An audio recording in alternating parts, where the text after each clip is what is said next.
Welcome to the Whole Pack, where we challenge black and white thinking in holistic pet care and dive into the controversial topics everyone's thinking about but nobody's saying out loud.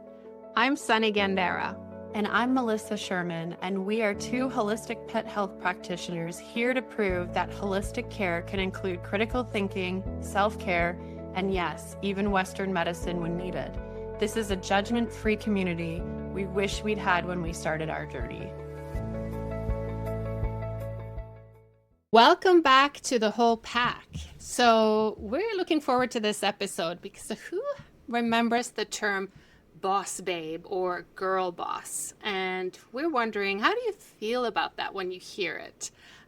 So I guess I'll start painting a picture of what I remember from that era. And that was probably around 2016, 2017. You know, you open up Instagram, that was when it was like new and hot, and girl boss content was everywhere, right? There's quotes on every post about, I don't know, waking up before the sun and outworking everyone, and sleep is for people who are not serious about their dreams, and oh my gosh, I can go on and on.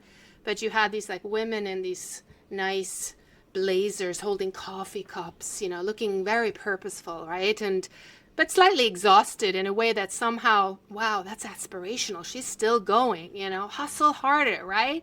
Rise and grind. You can have it all if you just work hard enough and if you want it badly enough, right? So I think a lot of us bought it. I mean, I certainly bought it. I remember I was doing an online coaching program to be a business coach and a life coach.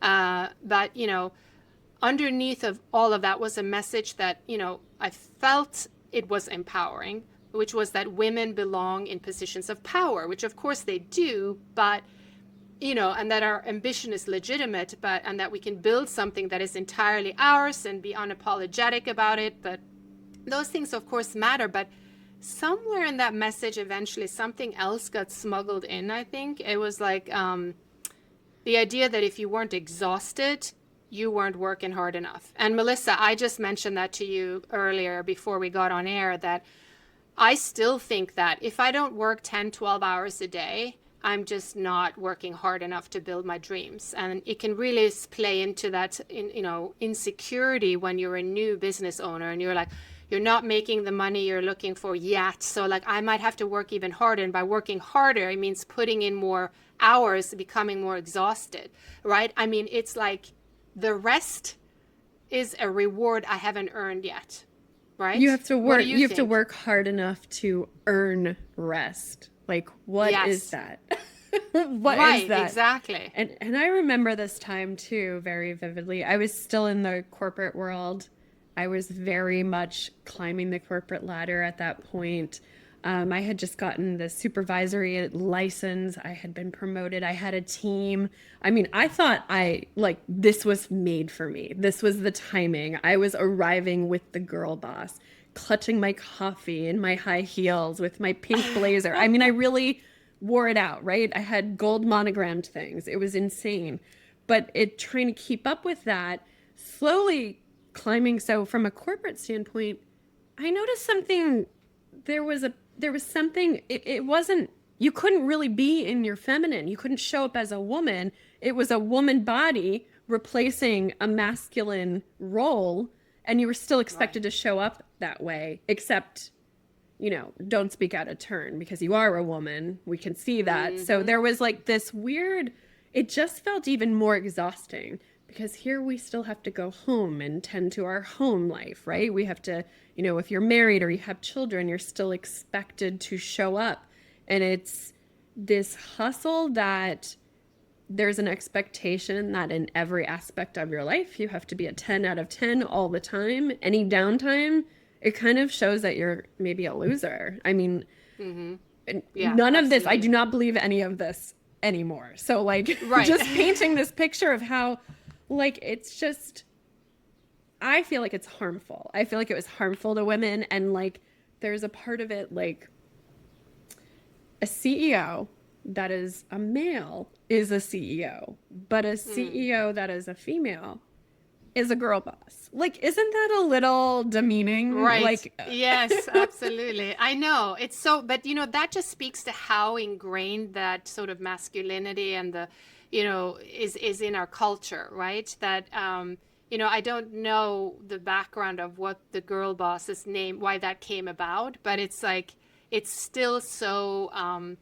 I don't know. It's just imprinted in us that we're somehow different or that we need some sort of special care or, I come from another culture where I guess you could say Scandinavia is a little bit more advanced when it comes to equality between men and women, although I think we still have a long way to go. But I was very, for instance, when I came here and I heard like, oh my gosh, the little girls, the only dream they had was to get married and have children. And I was like, okay, that's interesting. I mean, I know that we're the only ones who can have children, like, I mean, at least physically, right? right. But it was just like so different because it was very clear that those two roles were very different. And of course they are. I mean, women are different from men. That's not my point. But I think that you mentioned hustle culture, right? And, that mainstream phenomenon it was really, I feel like a collision of two things because it was like that, I remember when it was like that Silicon Valley startup, mythology, which was always predominantly male, right? We celebrated that,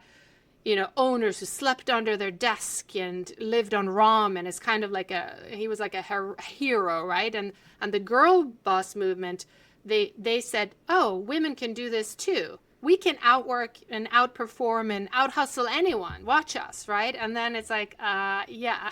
And of course, I understand that the appeal was for women was, understandable and real. But I think that for so many generations, women's ambition was kind of looked at as threatening. Like we're called the bitch, Yes. if we're decisive, but men are like, wow, he's a tough guy, so I understand that part, but it was just like it's hard to reconcile those two lifestyles, as you said, because ultimately it is the women who do most of the housework and taking care of the children, and we are naturally, I would say, even women take care of bills and all of those things. Like we are the sort of center of the home for the most part. So to do both and to sleep under your desk, I mean, it would be kind of difficult for us, right? Yeah.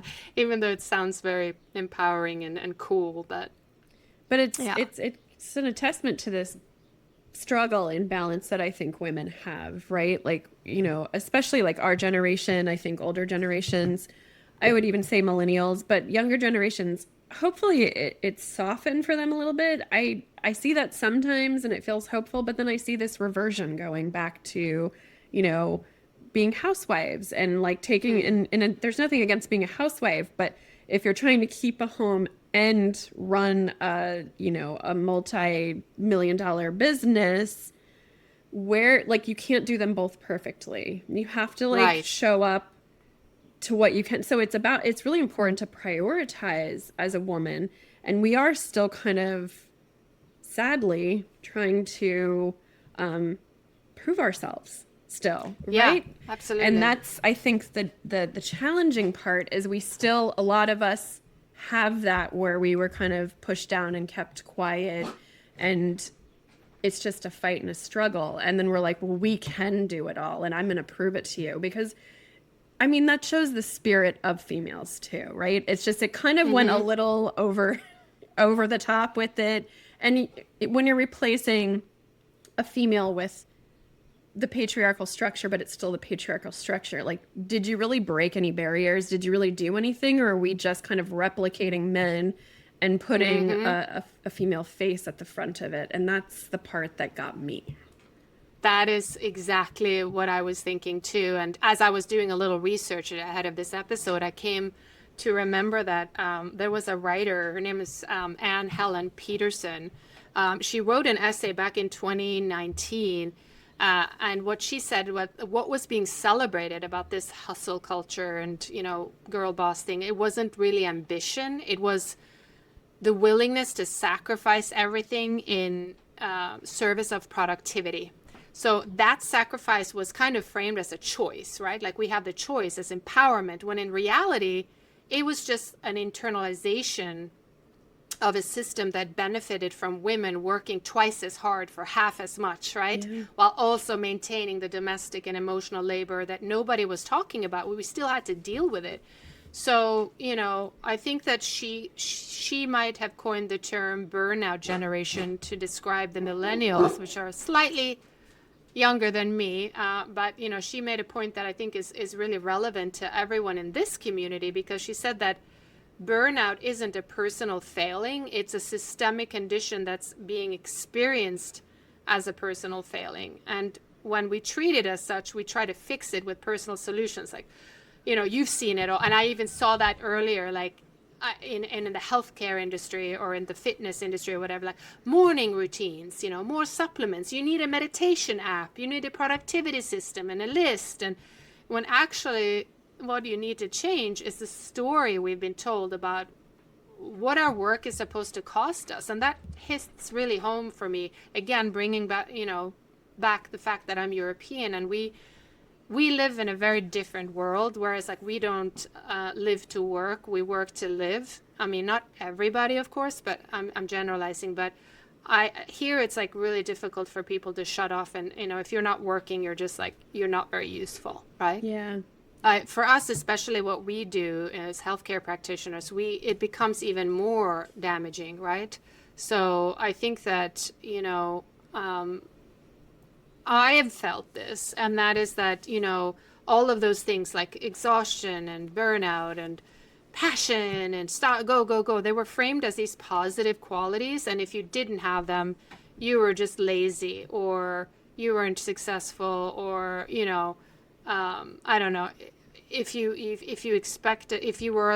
were exhausted and all these things, it felt proof that, oh my gosh, I'm doing something right, which is so messed up when you think about it, right? Yeah. It's like nobody really like dare say anything different. And I've had conversations with practitioners in this space who describe like they've been going years without taking a real day off, Yeah. And we talked about this in a different episode. It's like where you're, those who take vacation, but you don't really take a vacation, because a vacation means no emails, no content, you're not available to clients. And this is something that they just can't remember the last time they did, and who feel physical anxiety when their bookings are not full, because they may not need money in that moment, but because full bookings have become synonymous with worthiness, right, in their nervous system, speaking of nervous system. So it's a really difficult thing, especially when you're not exactly where you want to be, also to like, okay, I need rest. It's like giving your permission to, but no, you have to hustle until you make, I don't know how many millions of dollars signify success. I don't know. I mean, I guess it's the same for everyone, right? It made it seem like that, right? It did seem like that. And I think that's the disconnect too, is, sitting down and figuring out, what is it that you want? What is important to you? Is it your health and well-being? Is it showing up to your business? Is it, doing all the things for your business? Is it making 7 figures a month? Is that your goal? Is that even your goal? Yeah. Because sure, I mean, I'm not going to limit myself and say that wouldn't be nice. It would be lovely, but I'm at this point in my business, I don't need it to be like a full-blown enterprise with like franchises and, selling all these things everywhere, and, me traveling around the world giving speeches. I don't want that. That's not something I desire. So why am I looking at people that are doing this and saying, I got to keep going. I got to keep going to get this, but that's not even my goal. My goal is so different than that. I really just want peace in my life. I want peace in my life. What does that look like? Yeah. Financial security fits in there. Financial abundance fits into having peace in your life, because if you have financial abundance, you're not going to, for me, I'm not going to have the worry, right? Then I can let so much peace in because I have these certain things. But what is financial abundance to me? That is different for the next person. Yeah, exactly. It's just very interesting how quickly we can get caught up in something and lose sight of what we actually want. And I think that's the big problem here. I think that because it's like if we put the sort of equivalize, being productive with successful. it may not be, because I can be productive and not feel successful, right? So there's a distinction there, I think, between performing productivity and actually like building something sustainable and meaningful, which I think is why I'm definitely in it because of that. And I know you are too, because if I were building my own business to work 24/7 and exhausted, I might as well just go back to the corporate world. That's not what I want, like you were saying. And I don't want a team of 100 people either. But I want to, distinguish between, am I staying busy because then I feel productive, or I'm doing all this busy work?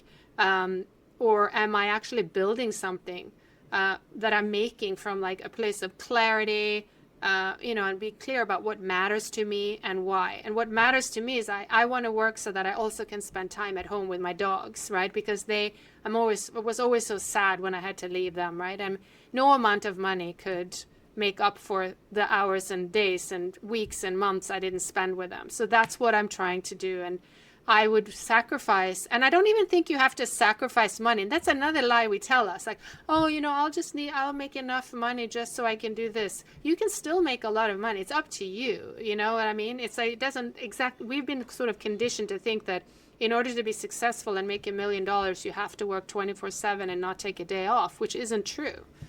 Yeah, and I think just speaking on this, I think something kind of was born out of it. I mean, it always existed, but MLMs became really popular in, maybe 2014, 15 to like right before the pandemic, I would say. It just was like everybody was selling something. You couldn't do anything without somebody selling you something.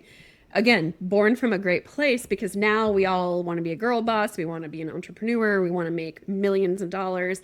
And here, if you're one of these MLM distributors, look, you can make your own hours. It's easy. You'll climb the, they don't call it a ladder, like an upline. You'll climb that like really quickly and da da da da. But it wasn't that. It did a lot of things where I feel like for me, it put a really bad taste in my mouth about MLMs, but it ruined friendships. And then there were like colleagues reaching out to me or friends I hadn't talked to. I mean, I'm saying friends very loosely, but maybe somebody that I went to middle school with reached out and they're like, hey, have you thought about this? And it's like, I don't even know how to say no. Like at that point, I didn't even know how to say no. So I was buying all this crap that I didn't need, right? Like so that made something. And again, that came from a good place. That was a lot of mothers that were tied up in the corporate world and working 10, 12-hour days, and they just missed their children. They wanted to be home. So an MLM looked like an easy ticket to get you there. And it wasn't. I mean, MLMs I think will always be around. They are around. But like, it's about how do you navigate in that space? For me, it was very much like for MLMs didn't rub me the right way because it was all about making money. But it's like that wasn't inspiring to me. Like I don't wake up in the morning, oh my gosh, I'm going to make $100,000 today. Yes, that's why I'm going to jump out of bed. It's more like, how can I make a difference in someone's life? And that may sound like a cliche, but I wake up and I'm like, I'm going to help a pet parent today with a dog. That's my inspiration. That doesn't mean I don't want to make $100,000 a day. However, I can't lead with that. So MLMs was always like, you can make $40,000 a month. You can do this and that. And then it's like, well, what are you selling? Doesn't matter. You can make, you know what I mean? I'll sell like hats and I'll sell whatever, umbrellas. But not to talk bad about the people who love working for them. God bless them. Whatever you want to do is great. But I think that, to your point, that MLMs, that was kind of like another thing that it was sort of catapulted off of this was that impossible standard of having it all, like I was saying in the beginning, right? And I think that came about, maybe even in the 80s, before then, that women didn't have to choose between a career and a personal life, that both were possible, both were legitimate. And of course, the intention behind that mattered. But what was the reality was that women had to work 12 hours and then go home and work 12 hours. Like there was no division, so that it slowly transformed in from what was possible into an expansion of what was required of women. Yeah. And that is what I didn't like, like it's not about possibilities. Like, no, you're supposed to, this is what's required or expected of you. And so, you had to have the successful career, the thriving relationship, the beautiful home, the healthy body, the engaged community. You had to be part of that, and the side business and the personal. I mean, The it's like went perfect on and on. mom. The perfect mom Yes. too, where it's like it was almost like if you were just a mother, who are you? Yeah, And it's exactly. like, I mean, I'm not a mother of children. I respect mothers. And if you have the privilege of being able to stay home and be a mom, a full-time mom, oh my gosh, that's amazing. And I know that's hard because I know what it's like not to get sleep. And I know that Right. they're without sleep a lot. And that is a Yeah. job in itself. So it's like taking these things that some women wanted to do and now making that it's not enough. And no, Mm. now you have to sell MLMs because what else are you doing? You're not a productive Mm. member of society. They're raising children. They're raising the next generation. They are productive. That is, what more can you ask of somebody? I mean, For sure. that is a very Absolutely. thankless job, which unfortunately a lot of women are in thankless jobs, thankless roles, where I think the Yeah. girl boss was the other side of that. Like, we're Yeah. taking back our power. It just went sideways. Yeah, and I guess that's also part of the episode is like, where are we now? Because I think a lot of women in our community are having that realization that, you know, not necessarily that everything's wrong, but that some of what they've been working so hard towards was never really their goal, Yeah. right? So it's the goal that we inherited from a culture that never asked us what we wanted. Yeah. So now we have to like take back, and the question is like, what do you actually want? Some people, including myself at some point in my time, it was more difficult to answer than it sounds, because we've spent years in an environment that rewarded us for having the right things, the ambitious things, the impressive things, those that look good from the outside. But what do I want? So I always, even in my practice now, it's like, what do you want for your dog? Like, I don't want you to think about what looks good from the outside, or your cat, right? But what do you envision? And it's so hard for some people to really put words to that, and that tells you a little bit something about how hard we've been programmed. So Yeah. Yeah. yeah. I do. I remember the first time I was asked what I wanted, and like seriously though, and I was just like, no words. I had no words. I had Yeah. no idea what I wanted. And it took me a long time to actually sit with that and figure out what I wanted. And it sounds so sad, but I'm glad I did that. I'm glad I experienced that shock of like, I don't know, or like what Yeah. really makes you happy. Sure, I can name a couple of things, but it was like, oh my gosh. So Yeah. unfortunately, women, we do ourselves a disservice. And I think also back to the girl boss is, I think myself, a lot of women that I surround myself with, if you tell us that we can't do something, we're going to prove you wrong. Yeah. So like the girl boss Absolutely. culture really embodied that, because it was like, That's you told me I perfect. can't do it. I can do it all. Watch me. And then we're burnt Great out and point. like laying shivering in the corner. Like, what did I do? Yeah. What did I do? But I know right. exactly. It's like, but that's the thing is like, we do have ambition. We do have this tenacity and this spirit of like, you know what? We're not going to be second class citizens anymore, and we can do it all. But do we want to? Do we need to? I think the answer to that is no. I mean, I learned that the answer for me is absolutely no. And I know it's important to me now, but I No, learned the yeah, hard no way. one is, yeah, exactly. No one is questioning that women can do whatever they want and prove everybody wrong. That is absolutely. But the thing is, do we want it, like you said? Yeah. And that's where I see women now walking away, and what they're walking towards, which is going to take us to the next part of this conversation, is because I see the shift. I see what's happening on social media. For instance, there's a woman, I can't remember the name. I'll have to give credit to her later, but she has an amazing account where she's like, I don't want to hustle and get up at 5 a.m. and go to I want to bake sourdough bread and like plant, lilies in my garden, and it's like she keeps talking about that, like, that is also productive. That's also doing something worthwhile. And I see it in like books and podcasts and, clients who come to me also not just for help with their dogs, but for, almost like permission, right, to recognize their own lives. So it's I think that they're like, we are starting to recognize our entire premise, and I think that's really nice to see. And you know just people who are deciding, or women who are deciding, that we're no longer willing to give more than what was being asked of us in a contract, or literal or otherwise, right? But so I think that is a promising thing, and I think we should honor that and celebrate that, right?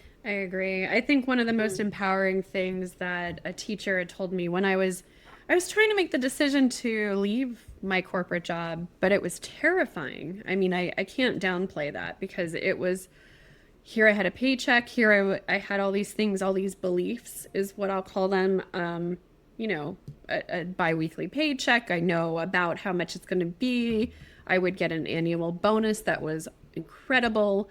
And it just, we've talked about it in another episode. It wasn't really a safe, I was afraid I was going to get laid off for years, because that was the culture there. But it felt safe. It felt like this is the right thing. This is a secure job. I'm secure. But someone, how am I going to fit in? How am I going to develop my business? How am I going to work on my business? Where am I going to find 8 to 10 hours a day to work on my business and do my job and like make my business successful? And it was like, she pulled me out of that by saying, okay, like, take the job out of it. You're an animal communicator now.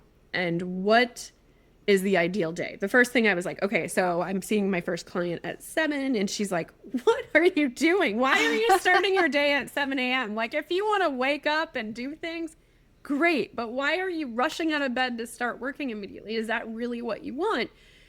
And that's where I was like, you mean I don't have to? And it just seems so obvious, like saying it in hindsight. I'm like, duh, right, Melissa. But seriously, I had to have somebody suggest it to me that, like, no, take money out of it, take everything out of it. If you are an animal communicator and this is your dream job, what does the perfect day look like? Oh, well, I wake up, I feed my animals, I walk my dogs, I spend some time in nature, I do some admin stuff, so maybe check my emails, and then I see my first client at 11. It sounded insane to me when I wrote it down, but that's really the schedule I have. I mean, there are days I see people at 10, but that's what I want. I want to see some people earlier. I want to have that offering. But like at the time, that exercise was so insane to me, and it felt so off the wall, like I was breaking all the rules. But at the end of that exercise, just, reflecting on that, I was like, this is what I want. Now that I've written down what my ideal day looks like, I can figure that out. I can work towards that. How do I get to work less? I want to work less. That's my goal. So it's, again, opposite of the girl boss, because it's about working more and, yeah, exactly, showing your worth, proving yourself. And this was more like, no, I'm showing up and I'm doing things that bring me joy, bring light into my life, fill me up with joy. I mean, for lack of a better term. So yeah, so much yes to that. And and what does it look for you guys who are listening, right? I mean, what does it mean to take back your power? That means raising your prices, reduce your hours. I don't know if you want to, take Sunday off and really mean it, right? Yeah. I'm speaking to myself because I somehow have a hard time turning off this thing up here. But like really choosing depth of practice over like your breadth of reach, because I think that when you stop trying to be everything to everyone, and I've said this again and again, I feel in many episodes, like the people who really need what only you can offer will find you more easily, right? So the signal gets clearer in a way when you stop making so much noise out of obligation and you're really in your element, and you're just, it exudes from you, right? Like you are fully present in the 4 hours you work today versus if you're working 12 and you're like, oh God, I got to make money. I work harder. No one's going to be attracted to that energy. Right. So I think that someone said, and I can't remember that, but, to your point with a woman who it was brilliant, what an eye-opening experience that is, and how programmed we are to think, oh, this is what I want. Wait, why am I getting up at 7? She said that the most radical thing a woman can actually do is knowing what she wants and being honest about it. And when I meet women that are like that, I almost feel this pang of jealousy. And that is a sign that I still have to work on that, because I don't want to perform wanting the right things, right? I don't want to be strategic about my desires. I just want to know them, be clear about them without apologizing for anything, and just let that shape my choices. Yeah. And that I'm still working towards. I've got a lot of work to do. I am very aware of it. And awareness is number one, right? But I really think like implementing it is, I've got some ways to go. But I think that's the work, the rejection of hustle culture actually is pointing toward, right? I mean, we're not, discouraging or moving away from ambition. We are reclaiming it in a way that's healthier and more livable. I think we're encouraging women to define ambition for themselves. What is ambition to you? Yes. Because it is different for different people. It's different for men versus women. But what is that to you? And really sit with it. Write that down. Yeah. I'd love to hear some of what it is to you, because hopefully, your ambitions don't have to be the same as Sunny and mine. Right. Yeah. They can be different. They should be different. We should all have different ambitions. I mean, I think Sunny and I both have different ambitions, and we can still be friends. Yeah, absolutely. I mean, I just want to see you fulfilled, as your friend. And, there is no, if you don't have a perfect, house with a white picket fence and this and that, like that, we've been trained to think that's what successful life looks like. I've never been that. So I always felt kind of out of place. But I think ambitions on your own terms looks like knowing what enough means to you, because we've been told so much we are not enough. So that's not a ceiling, that limits you, but it's a foundation, really, that holds you in a way. And it means being able to distinguish between the growth that is expanding you and the growth that is just making you bigger without making you better, if you will, right? Because I mean, we've been in there we're like, oh my God, I've been there. I made a lot of money. I was like, I don't really feel fulfilled. I mean, it just wasn't what I was meant to do. I was working in the music industry. But I mean, to me, it means like, I want to measure success by criteria that I choose, not by metrics that someone else decided matter. And that's always such a trigger to me. It's like, because we are surrounded by people who are just like, success is what it is. It's like, it's some sort of like basic thing everyone knows. A lot of money, good car, and this and that. But then they're still like dreading Monday and looking forward to Friday. That's not success to me, Yeah, me neither. I mean, it's the goal isn't perfection. It's not production. It's sustainability, feeling fulfilled. I think sustainability is the biggest thing, because if we're I don't want to use the word overachieving, but it's if we're pushing ourselves beyond what is sustainable, that's where that's where it starts to crumble. That's where it starts to feel too much. We become really resentful, and that's not a good place to do your business from either, or your home. If you still are contributing to your household, whether that's cleaning or cooking or hosting parties, if those things bring you joy, continue doing them. If they feel depleted, I used to host parties all the time. I used to love hosting parties. I used to love having the perfect party where, other women were just oohing and ahhing about these perfect parties. I realized I hated that. I hated everything about that. But it's almost like that's so parallel to this girl boss thing, right? Like, you want to impress people. My sustainability, the fact that I have so much freedom, the fact that I haven't woken up with an alarm for years. I just wake up naturally. I wake up early, like, I'm going to be honest with you, but I wake up naturally. Yeah.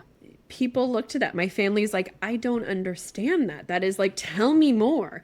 So to me, that is success. I've made it. I don't have to wake up with an alarm and be grumpy. I can wake up when the sun rises, like the weirdo I am, but I don't want to sleep in, but I do it naturally, right? I don't have to wake up at 4:00 in the morning and rush to get to an office.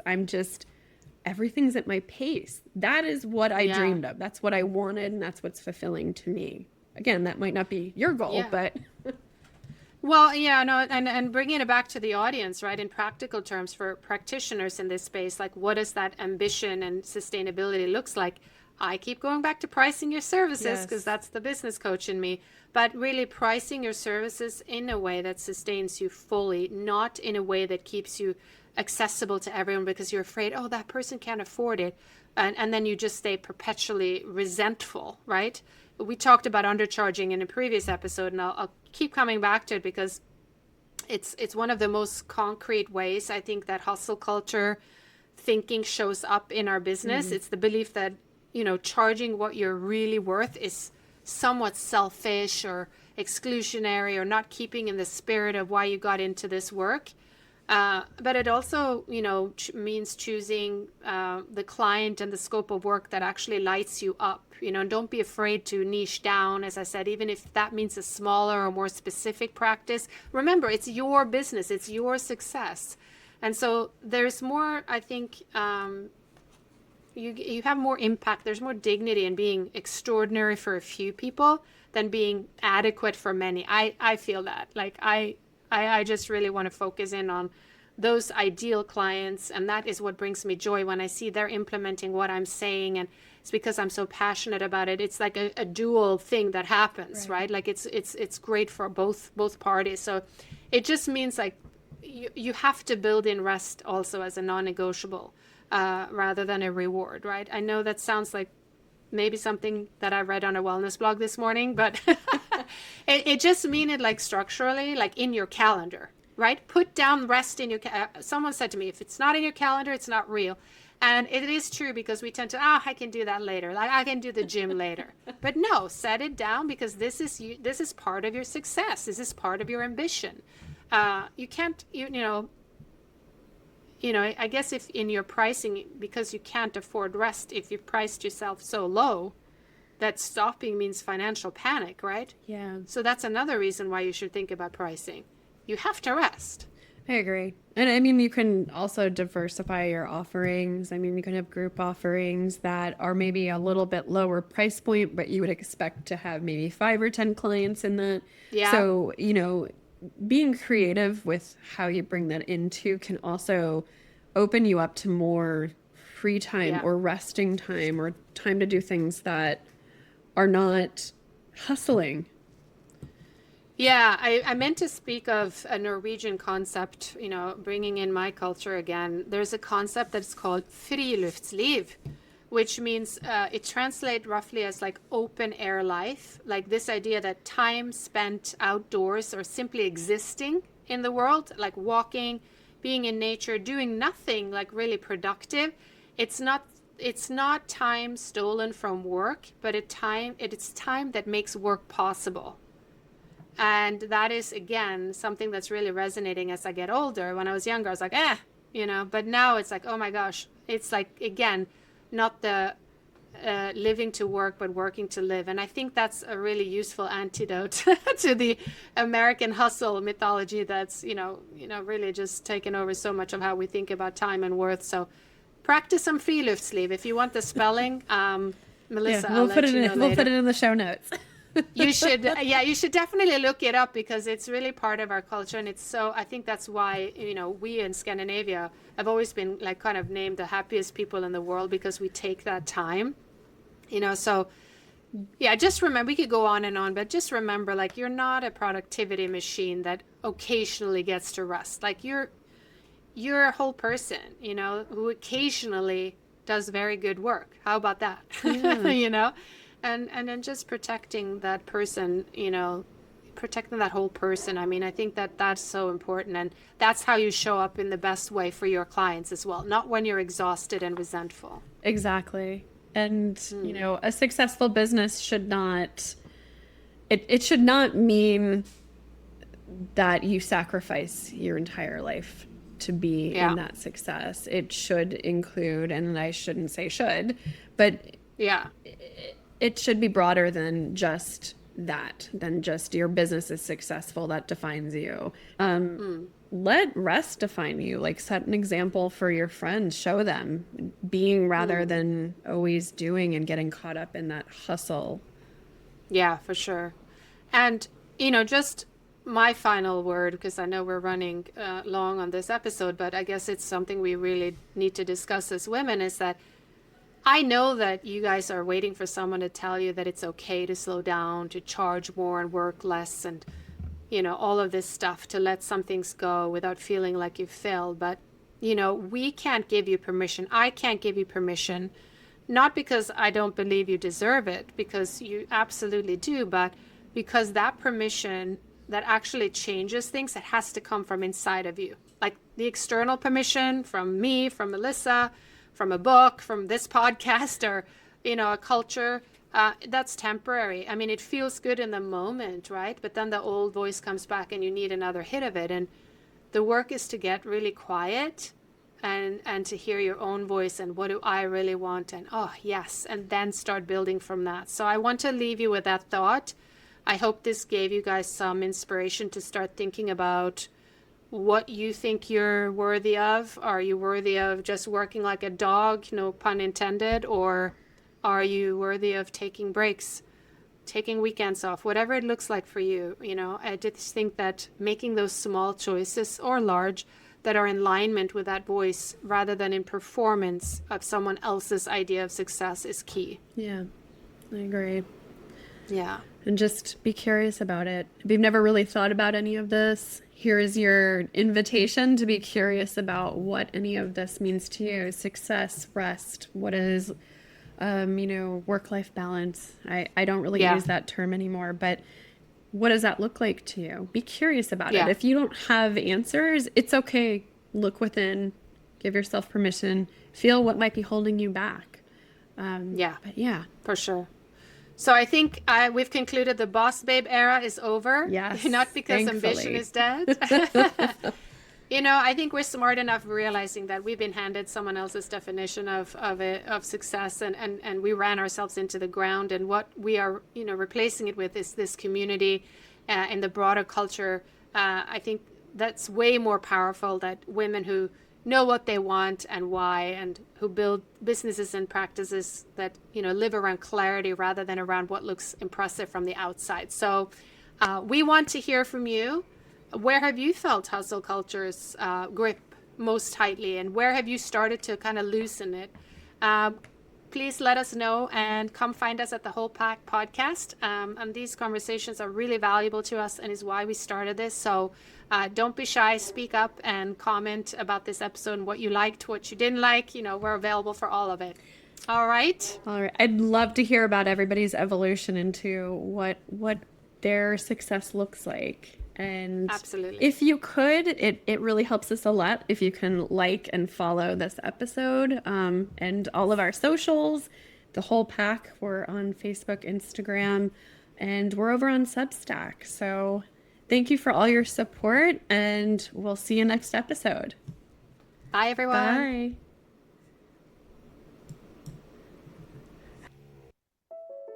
Before we go, we want to remind you that the information shared on the Whole Pack is for educational purposes only and is not intended to replace veterinary medical advice, diagnosis, or treatment. Always consult with your veterinarian before making any changes to your pet's diet, supplements, or healthcare routine. Every animal is unique, and what works for one may not be appropriate for another. We're here to empower you with knowledge, but your vet is your partner in your pet's individual care.